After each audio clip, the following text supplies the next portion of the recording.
Lemonada.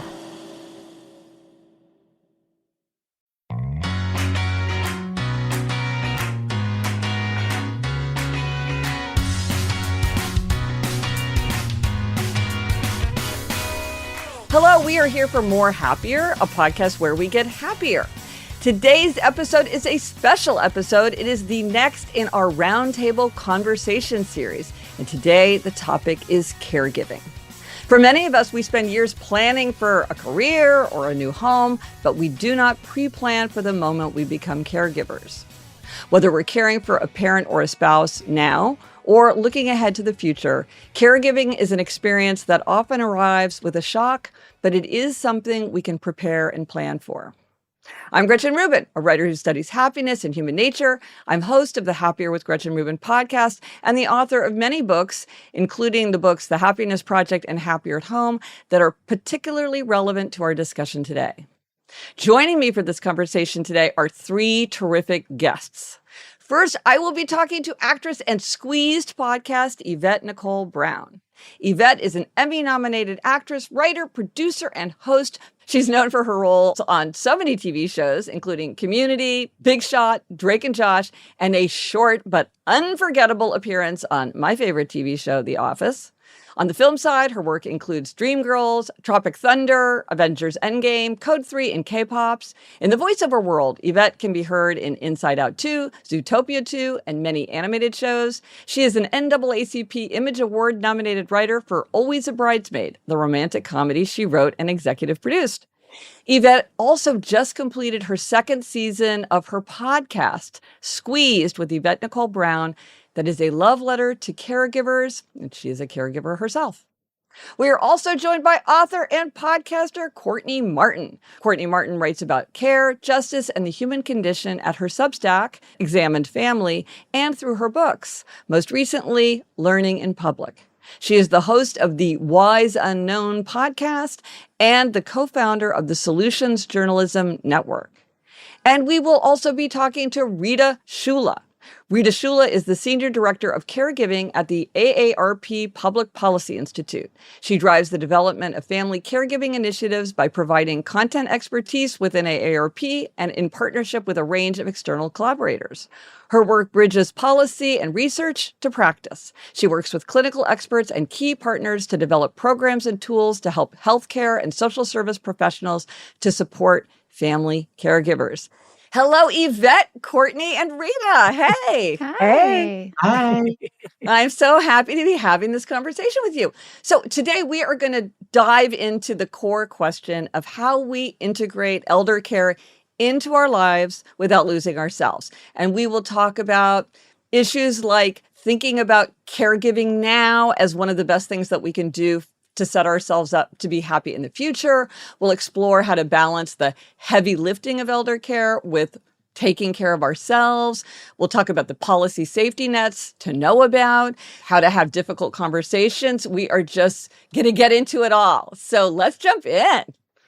So Yvette, Courtney, and Rita, I would love for each of you to briefly share your own caregiving story. And Yvette, let's start with you.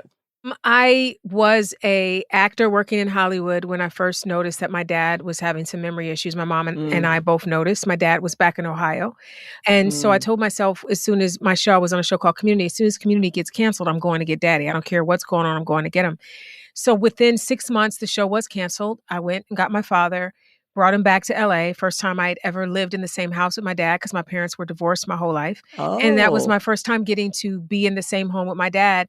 We soon found out that it was dementia. Then it became Alzheimer's.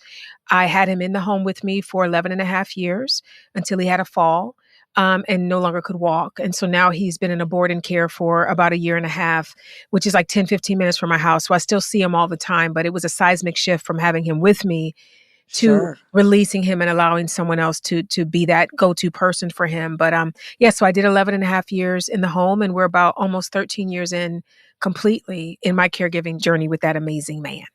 Wow. Okay, Courtney, how about you? Well, just sending a big Care Bear stare to Yvette as someone with a father with dementia as well. And I just feel like I get it. You get it. We know so many listeners get it. Yeah. I became a parent 13 years ago. So that's one piece of my care story is I have two daughters who are now 9 and almost 13. But I started caring for my dad and my mom really about 3 years ago in a very sort of primary caregiver way. And I've been thinking about lately that the journey really went in terms of elder care from very isolated and shameful. I think a lot of people have this experience when my dad first got diagnosed with early onset dementia. My parents didn't want to tell anyone. I was begging them to let me help them. My mom refused to let me help. My parents have been together since their sophomore year in high school. They met in 6th grade. So they're these like long-standing, deeply embedded, intertwined people. And my mom really refused help for years until she finally accepted help. And then my brother and I relocated our families. I moved in with my parents. We decided to do this like village, all hands on deck thing. And the second we decided to do that, my mom's body exploded. She had an ulcer in her body that we didn't know was there and exploded. And she was at the ER and the doctor said, say goodbye because I don't know what kind of damage has been done inside her body. The incredible thing is my mom is here. She's okay. But it meant, my mom was holding on to all of the care responsibility and then she had to just like let it all go. So we also lived with my dad, my two daughters, my husband, my mom and dad all living together for about a year and a half. And my dad's dementia was just like too hard for us to handle at home. Right. So now he's in a memory care facility, an incredible community. And like Yvette, it's about 20 minutes away. I see him every week. I'm his primary caregiver. My mom's in like deep grief. And so we're just sort of riding alongside with her at this point in that grief journey. Wow. Okay. And Rita, how about you? Well, I started caring for my grandmother in my late 20s as she aged. And when she passed away, really almost immediately thereafter, my mom started exhibiting just really different symptoms. And so we went to the doctor. We thought it was grief. We thought, some individuals diagnosed her with mental health issues, depression, things like that. Well, fast forward 3 years later, she had been given a diagnosis of Alzheimer's. And being in the space, I knew enough to know that it was not Alzheimer's, right? So we were fighting this battle, trying to figure out what it was. So picture me at 3 a.m, Googling, information to try to figure out what this was. And it ended up being that she had frontal temporal dementia, frontal temporal degeneration, which many know now, FTD, as the Bruce Willis disease. And so I cared for my mom for 15 years as she lived with that, and we navigated that journey. And during that time, I had 2 children. I got married, had a wonderful man that, really said, we're going to do this together. And we were able to have 2 children who grew up in that. So I was that sandwiched caregiver for 8 years until she passed away during COVID, not from COVID, but during COVID, at which point by then we had placed her in a facility. And so we were those families on the other side of the glass until fortunately a nurse snuck us in as she was dying, and we were able to be there by her side during that time. Oh, beautiful. Wow. All of you have really stepped up in very difficult situations. That's so heartening to hear these stories. Now, one thing that comes up a lot in this area is, Courtney, I think you sort of alluded to this, is there's difficult conversations. There's conversations that people do not want to have. They don't want to talk about, well, what are the possibilities about assisted living? And do you have a will? What do you think about a do not resuscitate? How do we think about this or frame these kinds of conversations to feel more positive, or how do we broach them? Have any of you thought about how to do that? Because I think that's something that so many people struggle with. I think one of the things that's really important in that struggle is that cultural perspective, right? There's so many cultures that when you even think about or talk about illness or sickness or death, it's taboo because you're bringing it on to that individual. And I think breaking through that and really being able to talk about how talking about these things now allows you to be cared for in the way that you want to be cared for when this Oh, happens. Because yeah. mom or dad or grandmom, if I don't know what you want and I'm in a crisis situation, it Yes. might not be what you want, Yeah. right? And here is what I know that I will be able to do in those situations. I think so often when we don't talk about it, when it happens, everybody Yes. is just scattered. Like, what do we do? And that's when mistakes happen or people's wishes don't get fulfilled.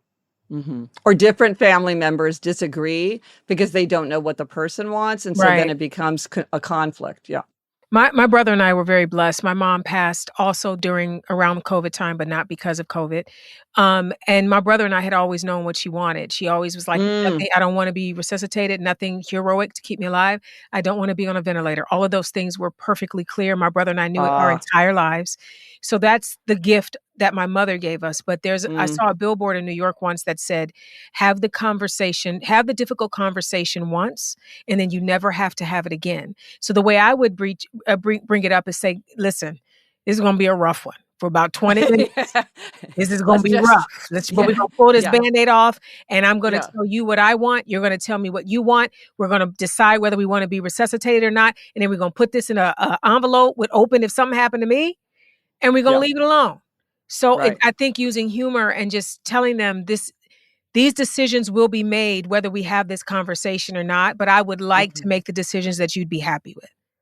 And Mm-hmm. that's fair. Tough Mm-hmm. conversation, 20 minutes, never have to have it again. Right. Although I will treble that a little in the sense that I've wondered about that. You know, my dad was actually very comfortable talking about death. He was a Buddhist Ah. and he really believed in facing your death. And, you know, I even found in some of his old binders him really like writing in his journals about it. But it's interesting the abstraction versus what you actually experience. And I think all of us could speak to this, that you know, something like a DNR, something that's very straightforward about would you want to be kept on a ventilator is a conversation to have, absolutely. But there's so much about the end of life journey. I'm thinking especially with dementia, although I'm sure, you know, there's all kinds of versions of this. It reminds me of parenting in the sense that, or even giving birth, when, you know, you're coached through things or you're told like, here's the way to handle, you know, a toddler's meltdown. And then you don't really know till you know, like you're in the middle of it. Right. And care is about the person. Each person is so unique. Their becoming is unique. Their unbecoming is unique. And so there's been so many moments in my journey with my dad where I, you know, and I'm a logistics person. I'm the Capricorn in the family. I'm the eldest daughter. I'm like, let's get the spreadsheets done, you know.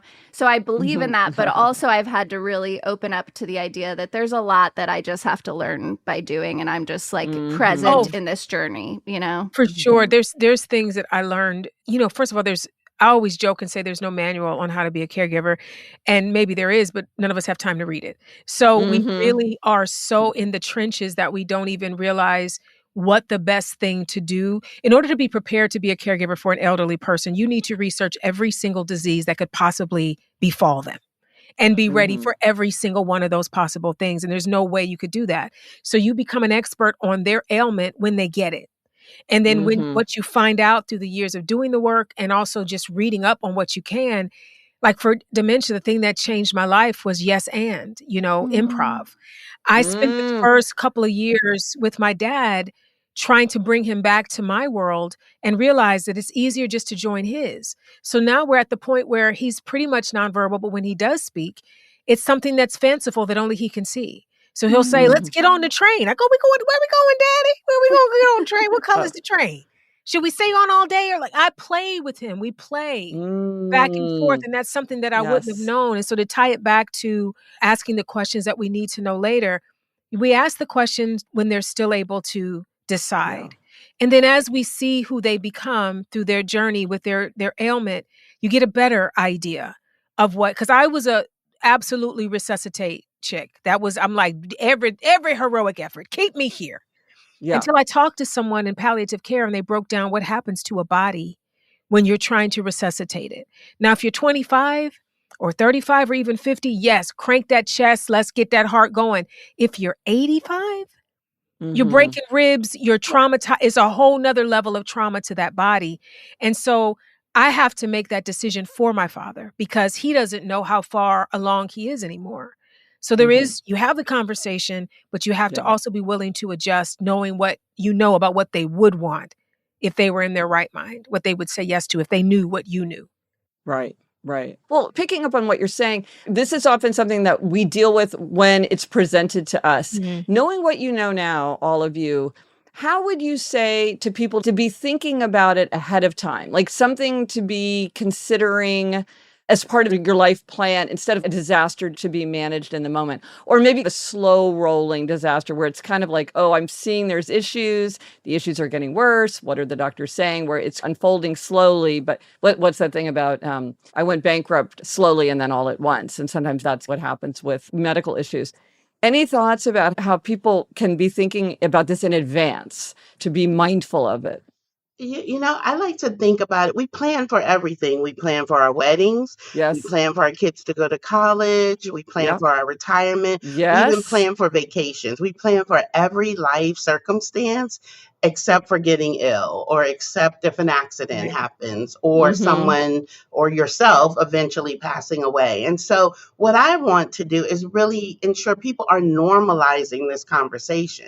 It is a fact of life. And so as we are planning for all of these different things, let's make sure that we're planning for that what if too. And not even a what if, but a when if, Definitely. Oh, right? And so, yes. and having those conversations with each other, we can't have it in isolation. So Yeah. it's knowing what we want when that happens to us, but it's also knowing what our family members want as well. And just having I loved, Yvette, how you just made it really real. What are those conversations? And you know what? There are general things we can talk about, but every single family, that conversation is going to look different. And I Right. would say we need to encourage professionals.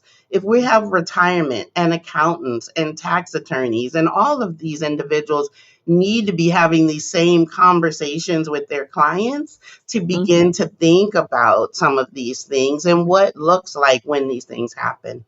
Right, right. As you say, normalizing this conversation. So it just feels like we plan for everything. We plan for this too. We know that it's going to happen. Let's have a plan. Well, coming up, we're going to continue the conversation, but now we're going to take a quick break.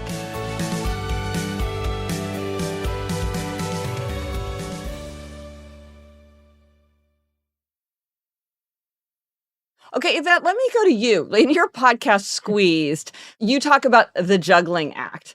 When you entered into your caregiving situation, what do you think you were most unprepared for? If you could help other people avoid a pitfall, what was it for you?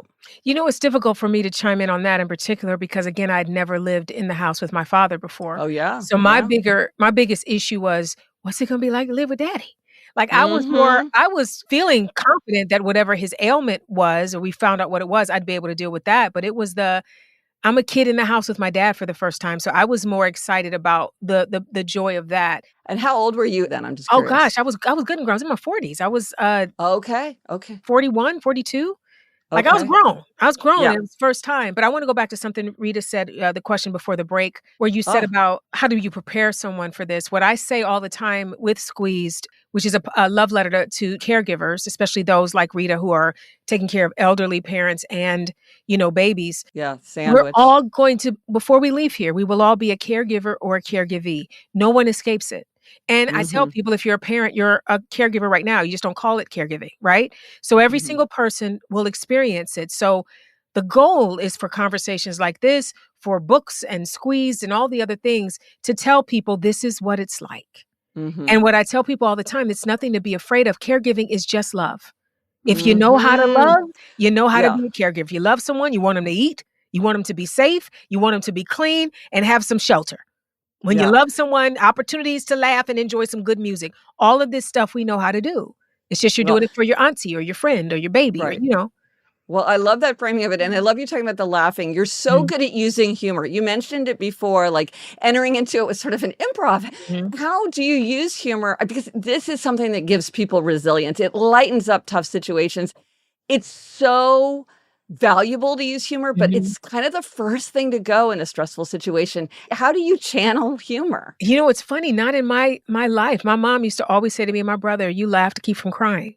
That is something your Oh, mama too, Rita? Yep. Courtney's saying, you yep. know how to do this. Right. So we Okay. Okay. literally were raised to find, we would come home and the lights were off because the bill maybe didn't get paid. She'd be like, well, get those candles. We about to have a hoot nanny. She would turn everything into a fun thing, and so Uh-huh. nothing was ever heavy. And the other thing I wanted Ah. to bring up too, and what we were talking about before, there's an amazing symposium called the Inwell Summit, and its whole Mm. goal is to prepare everyone for end of life. And as Rita was listing before, you get married and you do this and whatever. Everybody don't get married. Everybody Right. don't buy a house. Everybody don't have a kid. Everybody dies. Right. Why is Yeah. this the Yeah. one thing we're afraid to talk about? We don't Mm-hmm. plan anything. It's really we're shooting ourselves in the foot with that. It's one thing that's going to happen to each of us once. So have the conversation, make the plan, figure out what you want to do, and then get busy living the rest of your life. But that one thing Yeah. gonna get every single one of us. Every Yeah. single one of Well, us. I think all three of you in your different ways are doing so much to bring this into the conversation, to have conversations like this and to get people thinking and talking about it because that's so valuable. One more thing, Yvette, that I would love to ask you is, there's the old saying of you can't pour from an empty cup. Mhm. For you, was there a boundary that you set for yourself that you think actually made you a better caregiver? No. No. No. Ooh, I okay. have That's no boundaries. I have okay. no self-care. I Oh, don't I do love this anything answer. just for me. I literally am an outward-facing human being, and I know these two women and you, Gretchen, and just meeting you two down here, I know it's the same thing. We become caregivers because we are sacrificial givers. Because guess Mm, what? Every single one of us could have decided not to do this. There's mm. no law or rule that you have to take in someone that is DNA linked to you. There's no rule. But do you have something like, I need to have an afternoon nap. I have to have time to read a Gretchen, novel. listen, I could make a list of things I need. I'm saying, do I have the ability to choose to Okay. do that over Okay. caring for someone I care about? I don't have Okay. it. And I know that's not healthy. I'm not saying be like me. I'm saying, please don't be like me. You have Okay. to find something that feeds your spirit. It's the oxygen mask on the plane, right? Put it on Right. first.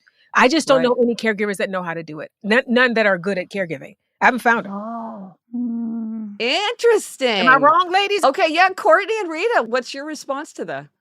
Well, I'm with you, Yvette. Actually, I was thinking about the one time I took a nap for like 18 minutes. Like, this is months ago when my dad was still living with us. These neighbors came by, knocked on the door, and yelled at my mother because my dad had peed in their lawn. This See? is real talk. One break. And I woke up Oh. and I found out these people had screamed at my mother. And I was like, Oh. why wasn't I there to interrupt them? And of course, I did go and deliver them flowers. And I was like, oh, these people are real a-holes. But that's what happens when we take a nap. So I'm with you. Okay. I do find Okay. I like to think about community care as opposed to self-care. Like, my community care is I go to the dive bar with my girlfriends and have a beer and, Love it. leave for like 1 hour after I get my daughters to sleep or whatever. It's like I laugh. I mean, the laughter in our house is never ending. My daughter, my 9-year-old daughter, has been watching Saturday Night Live with my mom. She swears she fast forwards through the bad parts. She definitely doesn't. The two of them have all we these all say like that. off-color inside jokes. Like,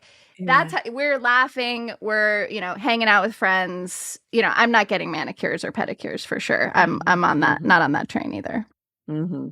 Yeah, and I think it's such an important conversation. It's so hard too, right? When I was in the thick of it, I don't know that I had boundaries either, and I don't think that is the right thing either.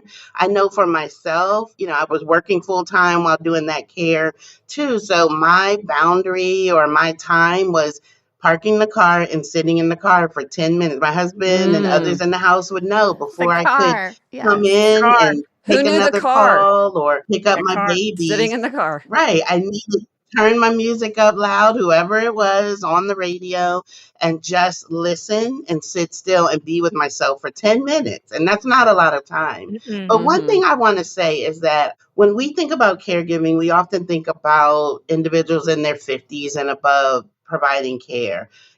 I was younger when I started and aged with it, but I see so many caregivers now in their 20s and 30s and early 40s Interesting. who are like, they look at caregiving a little differently. They're giving their all, they need support, but then they're leaning on each other. And I think their ability to publicly talk about the challenges that they're facing, whether it's through so many influencers on social media or even in their own communities, is really kind of changing this boundary conversation. And I really applaud that. So they still have those stressors, but they're like, you know what? I got to step back for a moment and really take care of myself in whatever way I can. That's good. Right. Right. Well, and then Courtney, let's pick up on something that you mentioned about the dive bar, the community. How can a person pre-build a community of care, like really think about that mindfully as they're looking into the future with their friends, their neighbors, the people that they, as you said, on like social media, people find each other.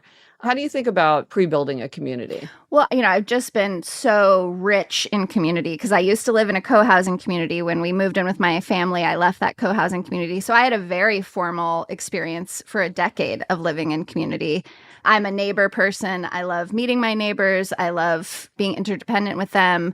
I go to a church, a Unitarian Universalist church, where my dad was welcomed and could have music, and it is just has been a beautiful community. I think there's community to be had all the time. Activist community. I've done a lot of work on school integration and met all these incredible other parents in my community that, now become the person that brings you the casserole when your dad wanders and you can't make dinner, So it's like, I think all of those interconnections have served me in a million ways. The trick, and Yvette was speaking to this, is that I had to shift from being the helper to being the helped. I think that's a very hard shift. Yeah. And understand that is a sacred cycle. It doesn't matter if you have the community, if you don't know how to be the one to accept help and admit that you need it. And I could tell you a million reasons why someone else should get the meal train, not me. And I had to finally be like, you know what? It's not about the casserole. It's about the person saying, I recognize this moment you're in. And here's my handwritten note about this recipe that we've handed down in my family for years. And just how that touched my heart and made me feel accompanied. Yeah, someone once said it's allowing others the blessing of giving. Yeah. And in order for them to have the blessing of giving, we must receive. That's good. And that's very hard. Including, by the way, the elder you're caring for. I think sometimes we get in these conversations and it's as if it's only binary. That's right. And the truth is my dad still takes care of me. He can't speak. Yeah. He's in a wheelchair.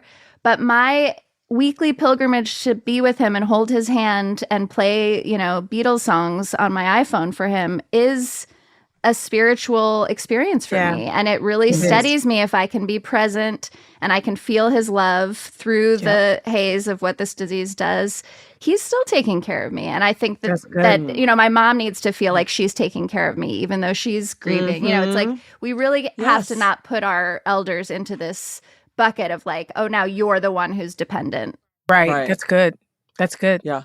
Yvette, do you want to expand on that? That sounds like that really resonated with you. Yeah, it really did, because my dad is pretty much nonverbal, as I said earlier. So when I go to see him, it's not us having a conversation. I'm not telling him about my day and he's not responding. Oh, that's nice. We can't do that anymore.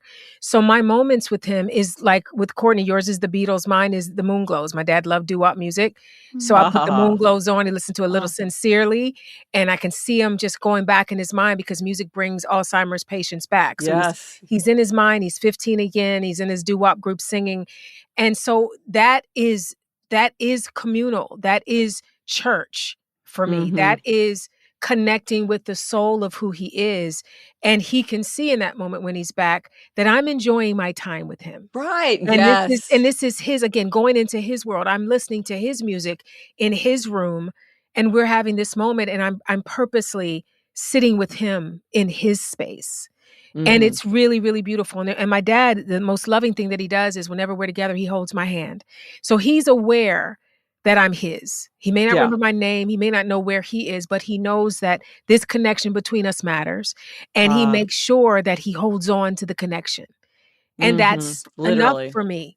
And that's the thing about a caregiver. As they progress in their disease, you have to figure out what's enough for you and not need more from them than they can give, not need more from this life than it can give. We're going to get what we get. And some of it's very difficult and heartbreaking, but he's still here. And as long as he's still here and I get to hold his hand and kiss his little forehead, all is well in my world. Right. Yeah, and I really love that. And we talk a lot about sandwich generation, right? Mhm. And we talk about that squeeze.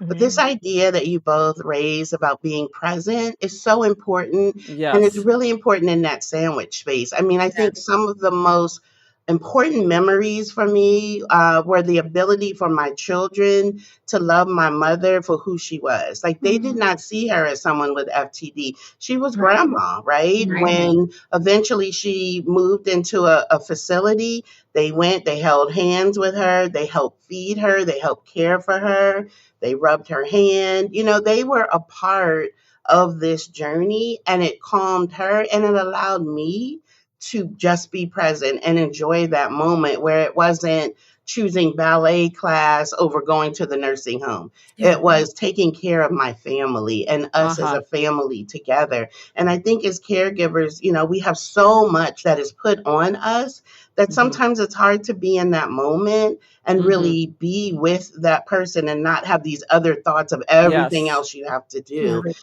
So else. this idea of being present and being in the moment and being a part of community, it's just so important. Right. That sense of presence. Well, sort of cutting against that, I know, Courtney, you've talked about our obsession with getting it right, like the medication schedule and doing everything perfectly is kind of our desire to think that we're in control of something when we're not actually in control. So back to picking up to this idea of presence that Rita and Yvette and you have been talking about. How do you not let that desire for like perfect control get in the way of presence? Well, I mean, first of all, you'll just be so deeply humbled by the sandwich generation caregiver Yeah. experience that you can't even have a delusion of being perfect. I mean, when my Yeah. 9 and my 12-year-old is becoming a tween and my 9-year-old is begging me for a dog and my mom Yeah. needs dinner and it's like Yeah. the facility is calling me for my dad. It's You like let it go. I'm in the car screaming and crying like like Rita and Yvette, Back right? to the car. The car looms large. I mean, this is a good thing that it strips you of delusions of Mhm. perfection for sure. The thing I have to choose to do is, for example, now living with my mom is, I'm racing, I'm getting dinner, I'm asking her what she needs from the grocery store, I'm giving her the update on the call from the facility. So I need to sit down and remember to do this, sit down with her and say, Mom, how's your heart today? How are you doing today? Or, watch the Mhm. Valkyries game with her, or like enter Mhm. into her world. Like, how are Mhm. your friends doing? How's Yeah. Melina's grief, which is one of her best friends. And so I don't know how you all feel, but I have to choose to do that when I'm in my kind of multitasking, getting it all done mode. I have to remember to do that. I have no delusions of perfection anymore, but I do have delusions of like getting it all done that I sometimes have to just be like, this is worth the 10 minutes to look her directly in the eye. This is the spreadsheet aspect. Yeah. Yeah. Right. I have to shift out of that mode deliberately, or I could stay in it all day. Well, coming up, we're going to continue our conversation about caregiving, but first, this break.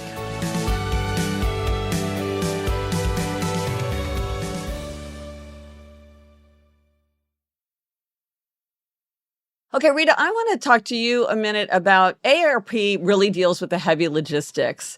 In your experience, what is the relief that families and people feel when they feel prepared? How can knowing the policy and having a plan help bring down the anxiety for people as they're thinking about the future?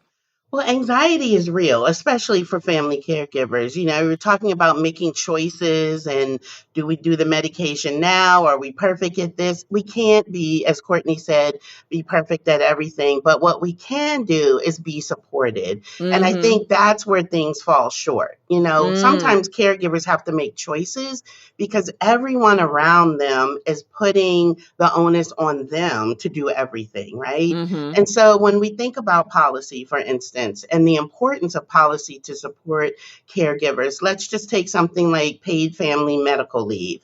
Mm-hmm. Right now we know 13 states, Virginia just passed paid family leave, and DC offer this. So often we see family caregivers having to take off of work to provide unpaid care, and they're not getting paid for that. So they're being expected to hold a job while at the same time not getting paid to take time off to do the things that they're being asked to do in the first place.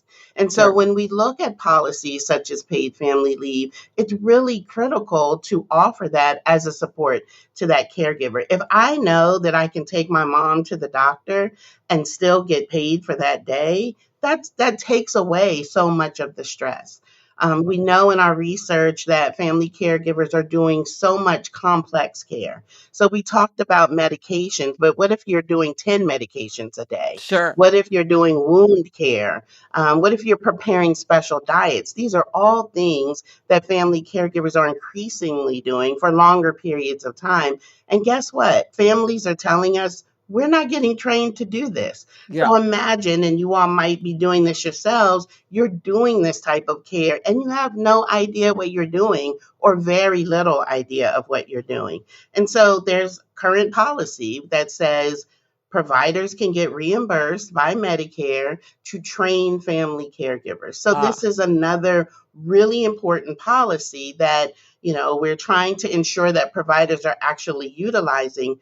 But if I can go into a provider's office and have an expert say to me, this is how you do it, allow sure. me to ask the questions so that I then walk away feeling more confident and prepared, again, that takes a lot of the stress and strain away from me. So it's really critical that, oftentimes we put the question, caregivers, how can you do better? Or what can you do different? I like to take that back and say, Mm-hmm. medical provider, what Yeah. can you do? Employer, what can you Yeah. do to really support that individual? Well, Rita, picking up on that, I think a lot of people do worry that caregiving is going to ruin their career or really impact their career. How can understanding workplace protections, the FMLA, empower people to stay engaged with work while still trying to have this presence at home and to do this care?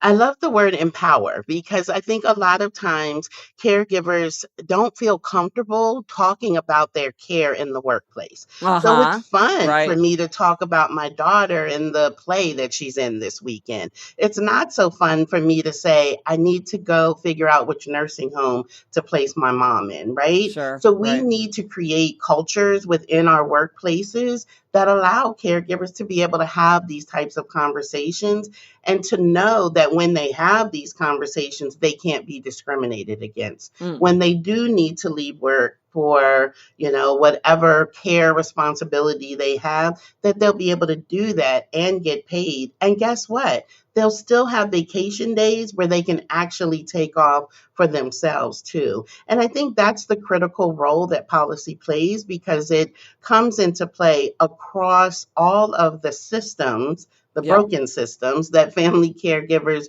really have to engage with on a day-to-day basis. Well, this is so confusing. Are there like three key things that, okay, everybody needs to know about this, like figure this out at the very least? Is there something you would point to as most essential? I wish that I could say it was that easy. Unfortunately or No. fortunately, a lot of these laws happen, the legislation is at the state level. So it is Okay. important to feel empowered to have that conversation. Let's say you're a working caregiver, to Mm. be able to go to your HR department and to Yeah. know what benefits that you have, whether Right. it is a federal benefit, whether it's a state family leave benefit, or whether it's something that your employer offers. Here at Hmm. AARP, we offer caregiving leave, so specific caregiving leave for those types of needs that you have. Every employer doesn't have that. We see these things increasingly occurring, but it's important to feel empowered. Again, I go back to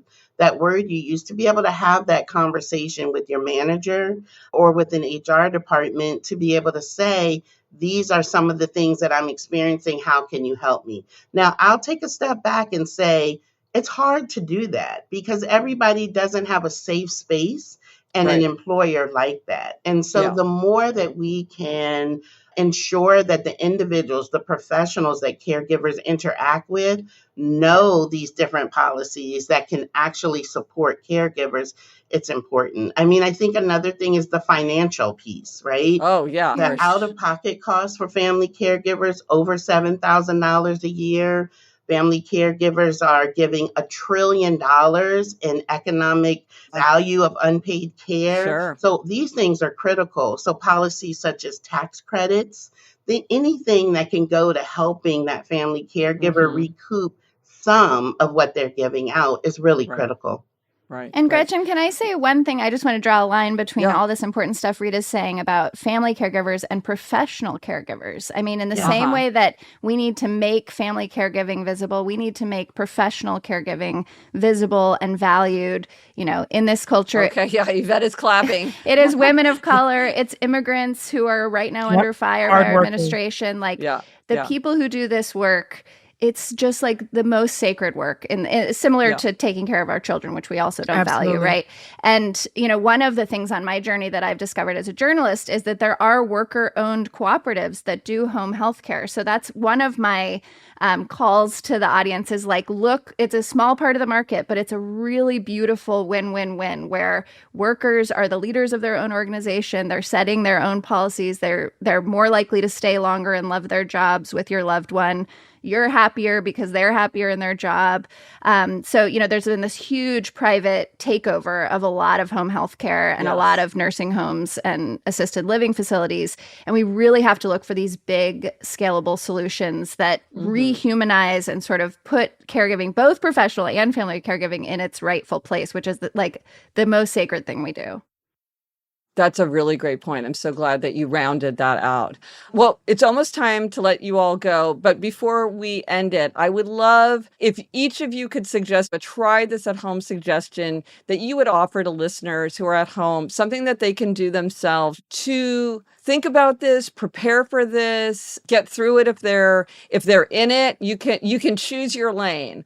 And Yvette, I'll start with you. What's your try this at home suggestion? Well, this is part of the get through it part. Mm-hmm. I think that it's important for everybody to figure out the thing that gets them in the flow. And the flow is that thing that you look up and it's been 3 hours and you're doing it and it felt like 5 minutes.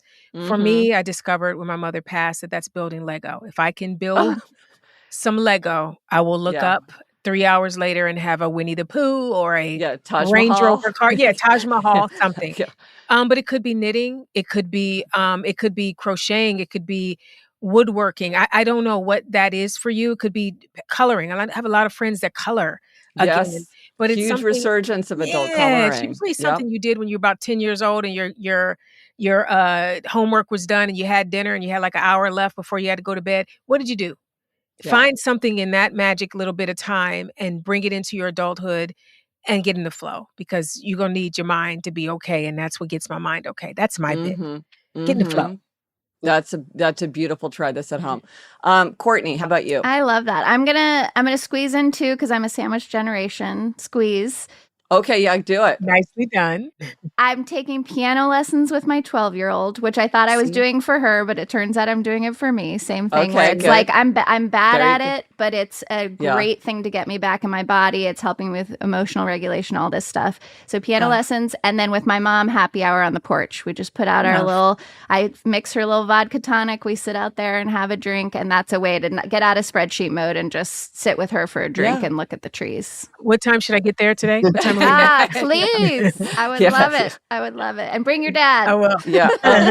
That's great. Okay. And finally, Rita, how about you? What's a try this at home suggestion? You know, I'm going to do the two too. So if you I'm squeezing it in. So again, with my kids, giving everything I have to them, but also taking the joy that they have. Don't tell anybody, but we do TikTok videos. We don't post them. I don't let them post them. Oh, I love do it. them together, and it is so much fun. And we Are end you up doing the laughing. dances, Rita? I do, and it's really, I mean, my kids will say I'm not doing them quite as well as I'm supposed to, but they're doing it off of our music anyway. They're jealous, so Rita. They're jealous, Rita. You're probably doing it better than them. The humor and the flow and getting back into your body and the community. Like that's everything all rolled up into one. Right. The other thing I do is I really, through caregiving, has taught me that I have to center myself and I have to really come to myself and what that looks like. And I do that best in nature. And I've started practicing something called grounding. And I go outside in the morning before everybody starts. I take my shoes off, stand on the grass, and I feel the sun. And it really, just for 5 minutes, it allows me to ground myself and be able to go throughout the day and provide that care that I do for whoever needs it, namely my kids and my family. just experiencing the weather. I Yes. feel like we just are constantly rushing from one place to another, but just feel the weather, feel the ground. That's beautiful. Gretchen, I need to know, does grounding work with turf? Oh, Because I'm in the drought. I'm in California. It's a drought. yeah. It might. It's on the ground. Okay. You gotta find a little patch of soil or something. You gotta, yeah. It also reminds me of one of the great things I bet we could all attest to is dementia, despite how hard it is, does bring back awe to your It person. really does. And my all dad and brand I used to always watch the sunset from our house. And one time he turned to me, he goes, "Who did this?" And I So was wow. like, Oh, yeah. I don't know, Dad. Like, that's the big question That's of them the all. beauty. So being in awe, being both grounded and sort of like Yeah. looking up and being in awe, I think is Right. sort of That what we're all speaking transcendent. to. Yeah. Yes, yes. Well, thank you so much. That is it for this roundtable discussion of caregiving. Thank you to Yvette Nicole Brown, Courtney Martin, and Rita Choula for this terrific conversation. Thanks to our producer, Chuck Reed. Thanks to everybody. This was such a wonderful conversation. Thank you, lady. Thank you. Thank you. Thank you so much. Remember, the best time to start a happiness project is 20 years ago. The second best time is now.